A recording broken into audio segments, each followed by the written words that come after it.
Unschooling may have specific regulations that vary by region, and you don't have to do it alone. Joining an in-person or online community is a great way to connect with experienced unschoolers who are eager to share their wisdom and answer questions. The Free Outschool Parent Community is a great place to start. There, you'll find tons of homeschoolers and unschoolers who've been through it all and can help inspire your journey. Welcome to Chemistry Planet. Today I'm going to talk about how to balance a chemical reaction by using an algebraic method. But I have already told you that whenever we balance a chemical reaction, we first make to try the number of equations as well as the type of elements in a given reaction, as many type of equations. So we should first make number of equations from the type of elements as well. There are a lot of methods to balance a Secaltel equation, but in the 10th standard we should only deal with two methods like heat and trial and algebraic method, which are given in your syllabus. Now let's begin. If I look clearly at this reaction, it is unbalanced throughout. It is unbalanced or Secaltel on both the sides, reactant sides as well as on the product sides, and you can check. Now let's see. अगर मैं sulphur को reaction कराऊंगा बेटा HNO3 nitric acid के साथ, and it gives us product sulfuric acid plus nitrogen dioxide plus water. And first I have already told you that whenever we balance a chemical reaction, हमें सबसे पहले number of equations को बनानी है. तो number of equations उतने ही बनेंगे जितने टाइप ऑफ एलिमेंट्स होंगे. तो इसमें सिर्फ और सिर्फ 4 किस्म के एलिमेंट्स है: sulphur, hydrogen, nitrogen, oxygen. Sulphur, hydrogen, nitrogen, oxygen. As many type of elements, as many type of equations. तो मैं सबसे पहले सल्फर को बैलेंस करूंगा बेटा रिएक्टेंट साइड में और प्रोडक्ट साइड में. तो अगर इस रिएक्शन को हम अच्छे से देखेंगे तो यहाँ कोई कोफिशिएंट तो नहीं लगा है, तो मैं यहाँ से A लगा सकता हूँ. यहाँ मैं पुट करूँगा B, यहाँ मैं पुट करूँगा C, and now this is D and now this is E. I hope आपको ये अच्छे से समझ आया होगा. Now let's C. सल्फर, अगर मैं रिएक्टेंट साइड की बात करूँ, रिएक्टेंट साइड में सल्फर के आगे कोई नंबर तो नहीं लगा है या कोई सबस्क्रिप्ट में कोई वैल्यू तो नहीं है. दैट मीन्स इस पूरे रिएक्टेंट को मैं अगर अच्छे से देखूं, यहां सिर्फ सल्फर एक है. That means I can write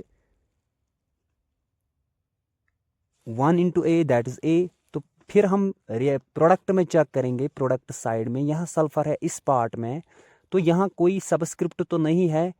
1 into C, आगे तो जो कोफिशिएंट है stoichiometric coefficient 1 into C, that is equal to C, and this is the equation first. And move to the second equation. Now अगर हम hydrogen की बात करेंगे, hydrogen के आगे कोई वैल्यू तो नहीं है, कोई सबस्क्रिप्ट में कोई वैल्यू नहीं है. That means 1 into B, that is equal to B. And then we move to the product side. Hydrogen इस पार्ट में भी है, हाइड्रोजन इस पार्ट में भी है, तो इनके बीच में एडिशन होगा. That means there are 2 in the subscript value. आगे जो कोफिशिएंट है that is C, 2 into C, that is equal to 2C plus, और इसमें भी 2 है, आगे कोफिशिएंट E है, that is equal to 2E. This is the equation second. And now we will check the nitrogen. We will balance the nitrogen on both the sides. अगर nitrogen को मैं अच्छे से देखूं बेटा, नाइट्रोजन के आगे भी कोई सबस्क्रिप्ट वैल्यू है ही नहीं. आगे जो कोफिशिएंट है that is B, 1 into B, that is equal to B. और हम यही नाइट्रोजन प्रोडक्ट में देखेंगे. प्रोडक्ट में यहाँ नाइट्रोजन है NO2 पार्ट में, आगे कोई वैल्यू तो नहीं है. 1 into D, that is equal to D, and this is the equation third. And now in case of oxygen, oxygen के पीछे सबस्क्रिप्ट जो लगा है यहाँ पे दैट इज 3. आगे जो कोफिशिएंट है that is B, 3 into B, that is equal to 3B equal to. अब हम देखेंगे प्रोडक्ट साइड में. प्रोडक्ट साइड में इसमें भी ऑक्सीजन है, इस पार्ट में भी ऑक्सीजन है. तो प्रोडक्ट साइड में बेटा इसमें भी ऑक्सीजन है, इस पार्ट में भी ऑक्सीजन है, इस पार्ट में भी ऑक्सीजन है. तो रिएक्टेंट में सिर्फ और सिर्फ इस पार्ट में ऑक्सीजन है, इसलिए मैंने लिखा आगे जो पीछे जो सबस्क्रिप्ट वैल्यू है दैट इज़ 3, इसको मैंने मल्टीपल किया. आगे जो कोफिशिएंट लगा है stoichiometric coefficient that is B, 3 into B equal to 3b आएगा बराबर प्रोडक्ट के ऑक्सीजन के। तो प्रोडक्ट में ऑक्सीजन हम चेक करेंगे, इसमें भी ऑक्सीजन है, इसमें भी ऑक्सीजन है, इसमें भी ऑक्सीजन है, तब बीच में एडिशन होगा। सिंपल सी कहानी है। तो इस 4 को मैं c से मल्टीपल करूं, 4 into C that is equal to 4c। बीच में प्लस आएगा, 2 into D that is 2d plus 1 into E that is e। And now this is the fourth equation. अब हम इसके बाद जो मैं दिखाने जा रहा हूं उसको अच्छे से अंडरस्टैंड करना। तो मैंने ऑलरेडी बोला था कि इस इक्वेशन के अंदर 4 किस्म की एलिमेंट्स है, तो इसलिए 4 नंबर ऑफ इक्वेशंस तो हमने बनाई। As many number of equations as many type of elements. तो जितने टाइप ऑफ एलिमेंट्स होंगे उतने नंबर ऑफ इक्वेशंस हम बना सकते हैं।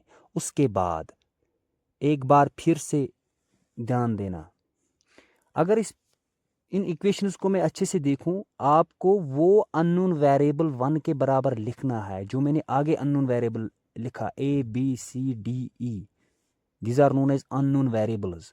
आपको वही अननोन वेरिएबल 1 के बराबर लिखना जो नंबर ऑफ इक्वेशंस में ज़्यादा टाइम्स होगा।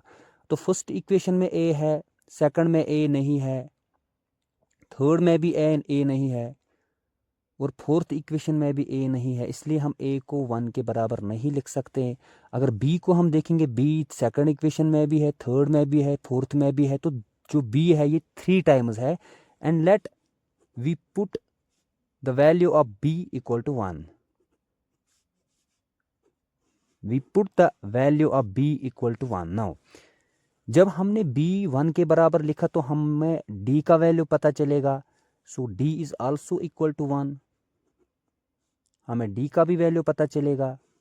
तो मुझे 2 अननोन वेरिएबल्स का वैल्यू पता चल गया, बी का और डी का, इस बी का भी और डी का भी। अब हमें ए सी ई जो अननोन वेरिएबल्स है इनका वैल्यू मुझे निकालना पड़ेगा। तो अगर मैं ऐसे लिख सकता हूं, अगर मैं ऐसे लिखूं बेटा, जो हमने ये इक्वेशन लिखा, हाइड्रोजन वाली जो इक्वेशन है, B equal to 2c plus 2e। इस इक्वेशन को मैं थोड़ी देर के लिए x मानूं, और जो ये वाली इक्वेशन है इसको मैं थोड़ी देर के लिए y मानकर चलूंगा, ऐसी मुझे कोई फर्क तो नहीं पड़ेगा। तो देखो ये जो इक्वेशन है 3b equal to 4c plus 2d plus e, इस इक्वेशन में मुझे 4c को किसी तरह कैंसिल करना पड़ेगा ताकि हमें e का वैल्यू मिल जाए। तो इस 4c को कैंसिल करने के लिए मैं इस 2c को कैंसिल करूं। पहले मुझे इस 2c को 4c के बराबर लिखना है, यानी 4c के बराबर बनाना है। तो मैं इस इक्वेशन को यहाँ x मान कर चलूंगा कुछ देर के लिए। तो मैं इस इक्वेशन को मल्टीप्लाई करूँ 2 से, and now multiplying this equation by 2। इस इक्वेशन को मैं 2 से मल्टीपल करूं, तो once we multiply this equation, B तो हमें ऑलरेडी पता है, that is 1, 2 into 1 equal to 2 two are 4 C plus 2 two are 4e। Multiple करने के बाद we will get this equation, and now the equation is termed as z। जो ये वाली इक्वेशन है इसको मैं नीचे ले आऊंगा, 3b equal to 4c plus 2d plus e। इस इक्वेशन को मैं m से मान कर चलूं। अब देख, इस इक्वेशन को मैं सब्ट्रैक्ट करूंगा z equation, and we will get the value of e now 3b, and you have already know that b equal to 1, and we can write that 3 into 1 minus, हम इस का LHS से minus करूँ मैं इसका LHS, that is 2 equal to 4C plus 2D plus E minus this RHS 4C minus 4E। तो इसमें cancel होगा बेटा, 4C से minus 4C cancel, and we will get the value of 4C को मैंने 4C से कैंसल किया, तो मैं ऐसे लिख सकता हूँ 3 minus 2 equal to 1 equal to 2D plus E को मैं माइनस E से कैंसल करूं, ये बनेगा minus 3E।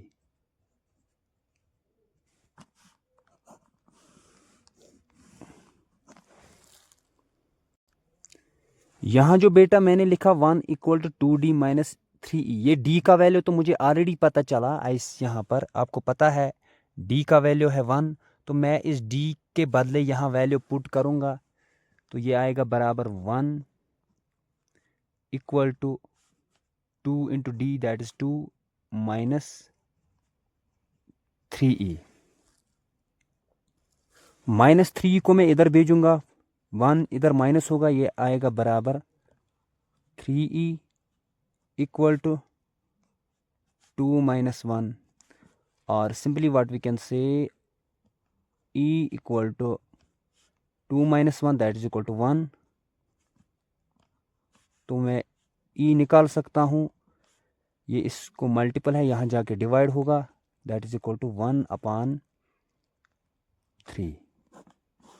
Now we will get the value of, मुझे वैल्यू B भी पता चल गया, D भी पता चल गया, एंड E भी पता चल गया। B का वैल्यू 1 के बराबर है, D का वैल्यू भी 1 के बराबर है, E का वैल्यू 1/3 के बराबर है।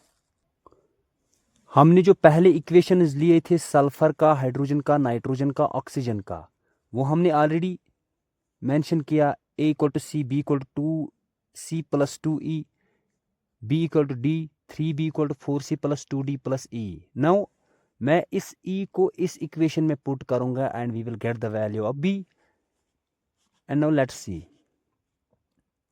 B आपको ऑलरेडी पता है 1 के बराबर, तो मैं B is already equal to 1, 1 equal to 2C, 2C तो एज इट इज रहेगा, प्लस 2 इंटू E का वैल्यू हमने निकाला 1/3, और we can write 1 equal to 2C plus 2 1 2/3।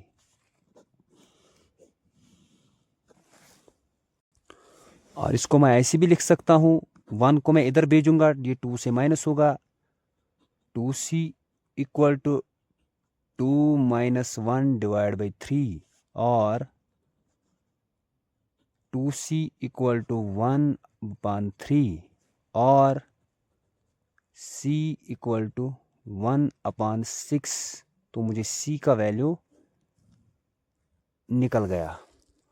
तो मुझे B भी पता चला, D भी पता चला, E भी पता चला, और C का भी वैल्यू मुझे पता चल गया, that is equal to 1/6। E का भी वैल्यू पता चल गया, that is 1/3, and D is 1 equal to 1, B is equal to 1। Now मुझे A का वैल्यू तो निकालना है। A अभी भी अननोन वेरिएबल है, हमें तो ऑलरेडी पता है A equal to C।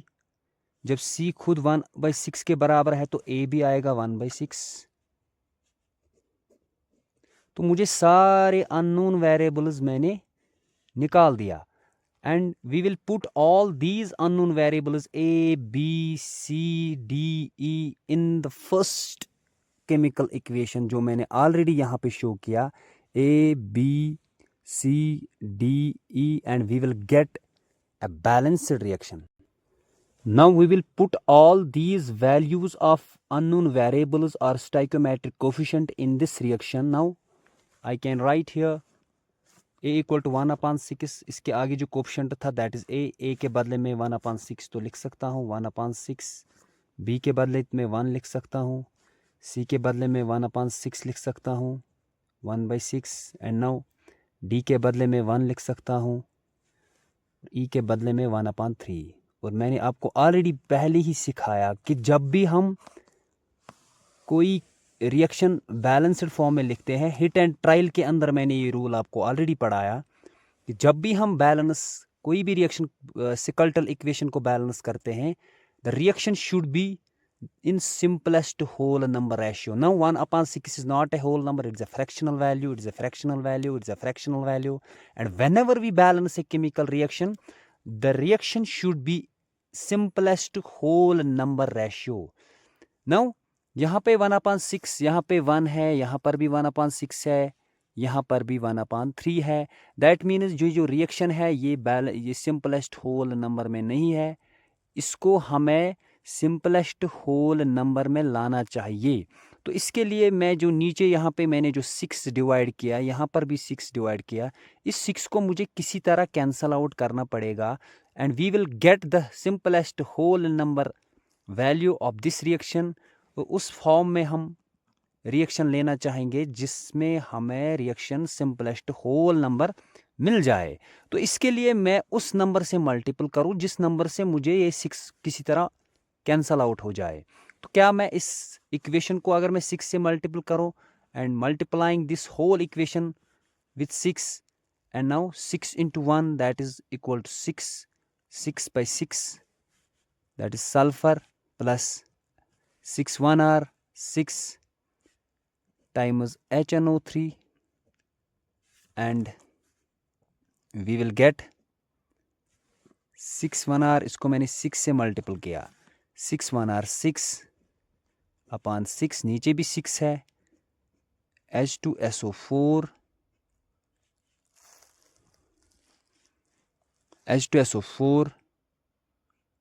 plus 6 times NO2 plus 6/3 times H2O. अब देख 6 1R 6 1R cancel, 6 1R 6 1R cancel, and now we will get final equation 3 1R 3 2R, and now we will get sulfur plus 6 times nitric acid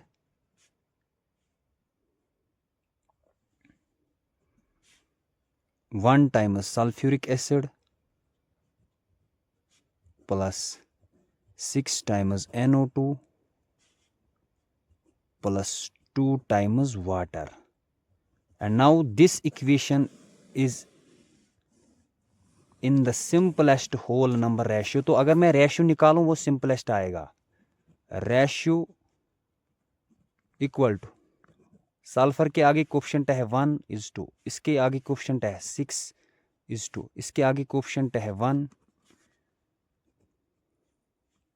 इसके आगे coefficient है 6, इसके आगे coefficient है 2.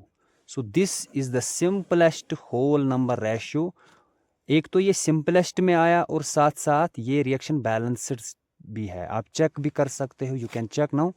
यहाँ एक सल्फर बैलेंस, यहाँ 6 हाइड्रोजन, यहाँ बेटा 2 2 जार 4, यहाँ 6 3 जार हाइड्रोजन, तो यहाँ पे 6 है, यहाँ हाइड्रोजन 2 है, यहाँ हाइड्रोजन 4 है, 4 + 2 = 6, तो यहाँ 6 टाइम्स नाइट्रिक एसिड है, देयर आर 3 6 हाइड्रोजन्स. तो अगर मैं ऐसे लिखूं सल्फर हाइड्रोजन नाइट्रोजन ऑक्सीजन, यहाँ पर भी लिखूंगा सल्फर प्रोडक्ट साइड में हाइड्रोजन नाइट्रोजन ऑक्सीजन, दोनों साइड में एटम्स को देखूंगा क्या ये बैलेंस है या नहीं. प्रिंसिपल ऑफ एटॉमिक कंजर्वेशन के रूल से आप निकाल सकते हो. देखो यहाँ एक सल्फर है, हाइड्रोजन है यहाँ 6 टाइम्स, हाइड्रोजन इज 6, और यहाँ नाइट्रोजन भी है 6 times, that is equal to 6. Oxygen है 6 3 आर 18, ऑक्सीजन है 18. अब इस प्रोडक्ट साइड में चेक करो, सल्फर इसमें एक है क्योंकि आगे 1 कोफिशिएंट है, सल्फर इज 1. हाइड्रोजन चेक करो, यहाँ 2 है, यहाँ 4 है, 2 आर 4 + 2 = 6। अब देख नाइट्रोजन इसमें बेटा 6 है, 6 टाइम्स। ऑक्सीजन चेक करो बेटा, इसमें भी ऑक्सीजन, इसमें भी, इसमें 4 है, इसमें 12 है, 6 2 आर 14, 14 + 4 16 + 2 18। अब देख, एक sulphur balance, 6 oxygen 6 hydrogen balance, 6 nitrogen balance, 18 oxygen balance. So LHS equal to RHS, and now this equation is in balanced state. I hope कि आपको ये अच्छे से समझ में आया होगा। Thanks for watching this video. Stay blessed all.